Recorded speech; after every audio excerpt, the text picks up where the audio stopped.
Melissa McCarthy and the fashion of Gilmore Girls. Why is it so hard to find anything that Melissa wore on the show? Hi, I'm Valerie, yada, yada, yada. You know the drill. I used to work on Gilmore Girls. I get tagged in these kind of posts all the time, so let's read it. Is anyone else obsessed with Sookie's dress here? I've been hunting for it or something like it for years. You're not going to find it, and I'm going to tell you why. Brendaa Maben started out Gilmore Girls as the costume supervisor. Now, the job of the costume supervisor ranged from doing the budgets, breaking out the scripts, hiring the crew, and just making sure that everything runs smoothly. Sometimes she would even go shopping. And a lot of times, Brenda was the one that shopped for Melissa.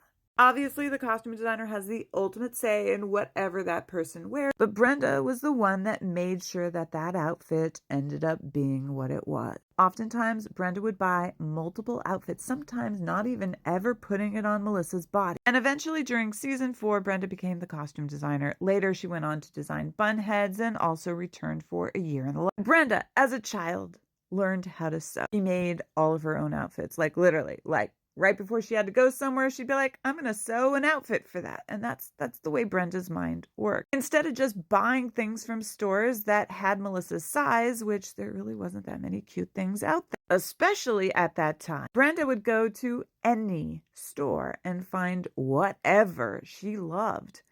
And she would buy enough of that item to reconstruct it into something that would fit Melissa perfect. All of the chef jackets that Melissa wore on the show were also made to order, especially the ones for the Dragonfly Inn, which is why she used so many interesting fabric combinations and the buttons. Did you ever notice the buttons that were on her chef coats? They were little dragonflies. Some of my most memorable moments working with Brenda were also my most stressful ones. Actor comes on the trailer, says, oh, I don't like the way this fits. Lauren would often come onto the trailer and say, I love this, but could it just be a little bit short? This particular memory I'm going to share was not a memory that I was there for. It happened before my time. I started episode 11. But this is just kind of an example of what would happen on the costume trailer on a daily basis. Lauren was wearing some kind of sweater and she was like, I like it, but can it be shorter? I don't know if they had already shot part of the scene. In fact, I bet that they had probably shot part of the scene because Lauren never did fit. And so Lauren comes onto the trailer and says, Brenda, can you make this short? And Brenda's like, sure. She grabs her scissors.